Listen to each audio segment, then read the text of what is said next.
Welcome into another edition of Eagle Sports Talk on the Oklahoma Wesleyan YouTube channel. We're lucky enough to be joined by our basketball teams today. First off, we have the women's team head coach Mark Mulder, brought a couple players with him. We have Amanda Hart and Bree Merchant joining us. Coach, I'll start off asking you a couple questions. You know, a very exciting win over Kansas Wesleyan back on Saturday, able to earn that conference home game in the quarterfinals of the conference tournament. Talk to me a little bit about how big that is for you guys.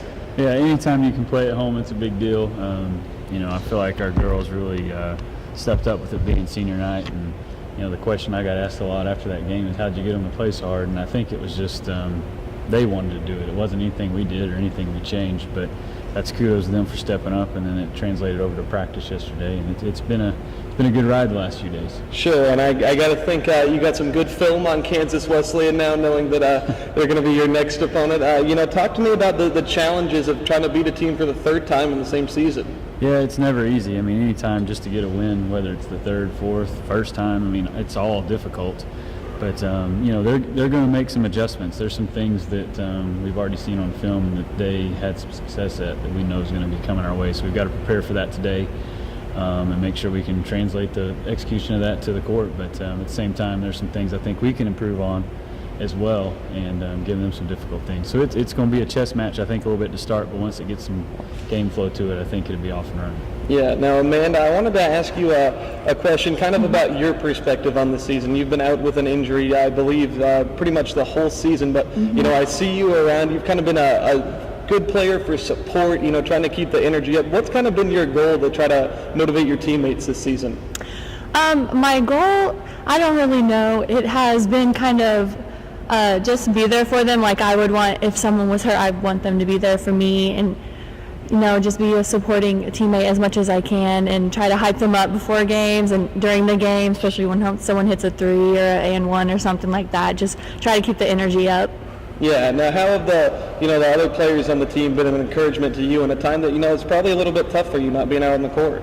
Yeah, it's actually pretty easy to be out when you see the team, like the chemistry that they have and all the special moments. It's kind of easy to see it from a different perspective instead of being in it. You're kind of an outside perspective. It's kind of fun. It reminds you why you love the game for sure. Sure. Now, Bree, wanted to ask you, this is a very veteran team we saw on Saturday, a ton of seniors, and you as a sophomore, you've been able to carve out a pretty nice role, seeing some good minutes. What do you feel playing with this group? What do you feel like your strength is, and what do you feel like some of the team strengths are? I'd say everyone definitely has their role, and if you can fulfill your role, it completes the team. So just the hard work that you bring, obviously I like to rebound or be very physical in the paint, so when I bring that, then everyone else brings their energy and what they're really good at. Yeah. Now, it's something I've noticed. I feel like you've gotten a lot more confident with your shot as the season has gone along. Is that something you feel as well? I absolutely think so. I used to be drive, and now no one's really expecting me to shoot outside, so when I pull it, they're not ready for it. So it brings a triple threat, I think. Sure. Now, Coach, talk to me about, kind of your perspective on Bree's game this year. What do you feel like she's gotten better at as the season's gone along? Well, watching her from, the other side of the coin, if you want to call it that, I saw that she was a tough kid that would defend and could play multiple positions, and then obviously that translated this year. But it's been a blessing to have her. Her competitive spirit. That's the biggest thing anymore. It's so hard to find kids that compete every play, and she does that and is fiery in doing it. And we've meshed really well because competitive people usually it goes well together. So she's done a great job, and I can't say enough good about her. Yeah. Now, Coach, on a team I mentioned, a ton of seniors, having some underclassmen like this. What do you feel like the potential is for these two athletes here coming up in the the coming years? Yeah, we're expecting big things from both these guys on and off the floor. They both do well academically. Bree's killing it in our business department, and they're expecting big things from her on that side of the coin too. So the future's bright on and off the floor, but definitely we're really excited about what the future holds for Oklahoma women's basketball. Sure. Now, looking at the very near future with you guys having a postseason game, I want to ask you two, do you feel like the attitude has changed, the intensity has changed or with the postseason coming up, or do you feel like it's just more of the same, just still basketball? I definitely could tell the intensity was up just running the clock in practice yesterday. Everyone's a little more determined and ready, and I think they're really wanting to just beat them the third time for sure. I believe that the intensity is up as well. We definitely have a lot to lose. It's single elimination, so we lose, we're done. And we definitely don't want to go home. We have a lot more to say and a lot more to do before we leave. Now, Coach Mulder, just one last question here. You know, with postseason coming up, obviously a national tournament bid is within question right now. What do you think your team needs to do to get there, and how do you keep that focus with, a lot of stakes looming? Yeah, I mean, the biggest thing is we just got to play one possession at a time and be us. I think if we do that and don't get lost in the moment or get too spastic in a game or anything like that, we'll have success. You know, I mean, we're on the bubble in the receiving votes part on the national rankings, and then, you know, depending on what we do this week's a big piece of it, because there is one more poll that comes out, but, you know, we control that, and that's something we've talked about all year, is when we control that and focus on that, we're really good. When we try to get crazy and create a few plays and get outside of what we're good at, it just doesn't work for us. So we're just going to go into this thing and be who we are. All right, well, Coach Mark Mulder, Amanda Hart, Bree Merchant, thanks for joining us here on Eagle Sports Talk. You can tune in live here on YouTube on Wednesday as the Lady Eagles have their quarterfinal conference tournament game coming up against Kansas Wesleyan, a team they've already knocked off 2 times this year. They'll go for the three-peat. They have a 3 seed in that tournament. And then the men's team will play on Thursday. We're lucky enough to be joined by head coach Donnie Bostwick, a couple of his best players here. We have Chris Murphy and Joshua Wilchcomb joining us. Coach, you guys have a ton of momentum heading into the postseason right now. How do you feel about the energy surrounding your basketball team? We've worked really hard to get here.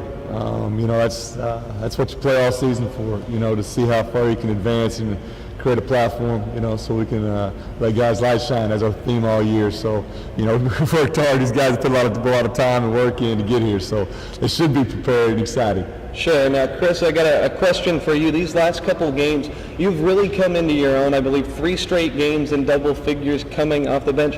How have you seen your game improve as this season's moved on? Just being able to play harder. We're all on the same page, so whatever I got to do to help my teammates win, coming off the bench, I bring more energy, so they've been depending on me to play better, and I had to step my game up. Yeah. Well, what do you feel like some of the strengths of your game are? My energy, being able to rebound, defend. I do all the dirty work, like getting on the ground, anything I got to do to win. Yeah. I'm willing to do it.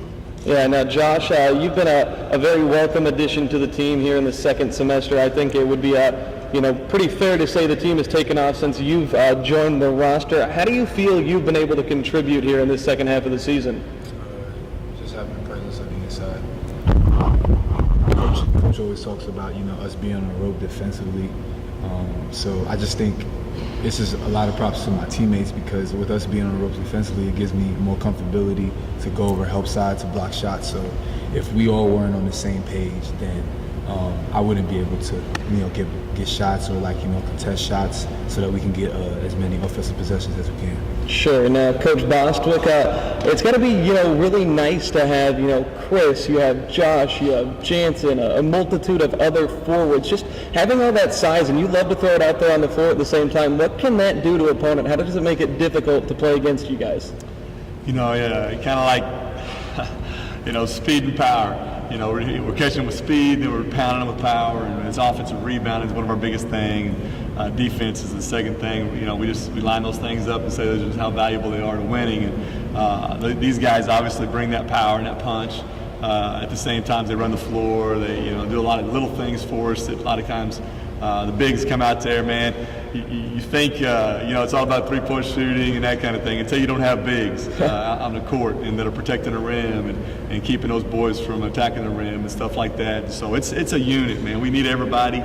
This team's starting to figure out their roles and accepting them fully, and just excited about improving all year long. We want to continue to prove till our final goal is achieved. Sure. Now, you have a pretty attainable path here to get to that goal. I'm sure that's going to the NAIA National Tournament, an opportunity, Coach, to play 2 games at home with Tabor coming up here on Thursday. If you get that done, don't want to get too far ahead of things, but could potentially have another home game after that. How big is that, just being able to stay right here at Mueller to play some postseason basketball?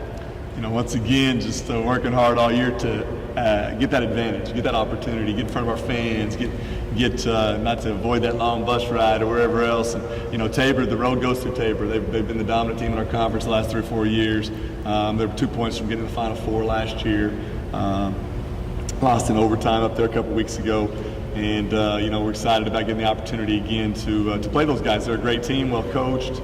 Obviously, like I said, they've dominated. They've won over 30 games a year almost by average last 3 years. Excited about that. That's the only game focus right now. We do want to get to the Nationals to get to Sioux Falls, and that's been our plan. It goes right through Tabor, so that's the opponent sitting in front of us right now, and we're looking forward to playing a good game with them. Yeah, got to get that done on Thursday, but I wanted to throw it back to Saturday a little bit. Chris, I wanted to ask you, that was a game I feel you guys felt you were probably a little bit evenly matched there with Kansas Wesleyan, obviously with the same conference record. They actually beat you guys the first time around. How did it feel to go out and just beat them by, a good solid 30 points, hand them a nice whipping like that? Good payback. We hate losing. So we all came together as a family. We knew what we had to do. We worked for it all week. It's just been on the back of our mind. So once we had the opportunity, we grasped it. Yeah. So. Do you feel like you have that same motivation against a Tabor team that just beat you guys a couple weeks ago? Same motivation. We worked for it all year. So now's our chance. Yeah. Now, Josh, how do you feel like the guys have really embraced, the success that you guys have had, and how do you keep that positive energy moving forward in the locker room? As far as embracing the success, it's a game at a time. So, once we win a game, we come into it knowing that, most likely we want to win and we're supposed to win. And if we have that mentality, after that, we just carry on to the next game, know the scouting report, know our assignments and things we have to do.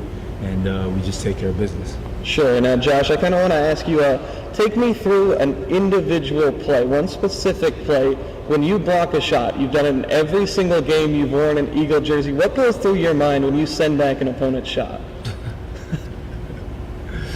Really, I just block it. I mean, nothing really goes through my mind. I'm just doing my job. That's just doing your job. That's what you were born to do. Yeah, I'm just doing my job. That's what coach tells me to do, so I just do it. Yeah. Praise God for having a God-given ability to do it. All right, I like that answer. Now, Coach, one last question here. Kind of just wanted to get a little bit of a scouting report on Tabor. It's a team you've seen twice, handled them here at home, and then, couldn't get it done on the road. What do you need to stop that they do well to get a victory here and move on to the semifinals? That starts with Julian Winton, All-American from last year.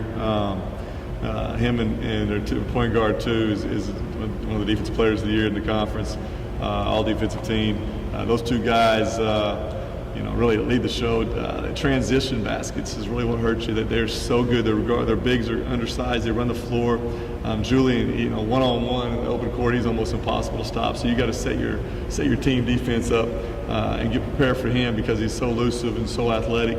And like I said, they're willing to work. They play hard. A couple guys hit big shots for them the other day that normally don't shoot it that great at their place. And we had a nice lead. And these guys, almost Josh fouled out, Isaac fouled out, James had fouled out, Chris and Jervis had 4 fouls, and so we got to get our defense a little more solid so we're not in foul trouble and do things right in that sense so we can finish this job this time. Sure. Well, Coach, Chris, Josh, thanks for spending some time with us. The men's team has a contest, quarterfinals against Tabor on Thursday at 7 o'clock. Don't forget, Lady Eagles Wednesday at 7 o'clock. KCAC quarterfinal action right here at Mueller. My name is Max Gross. Thanks for tuning in for another edition of Eagle Sports Talk.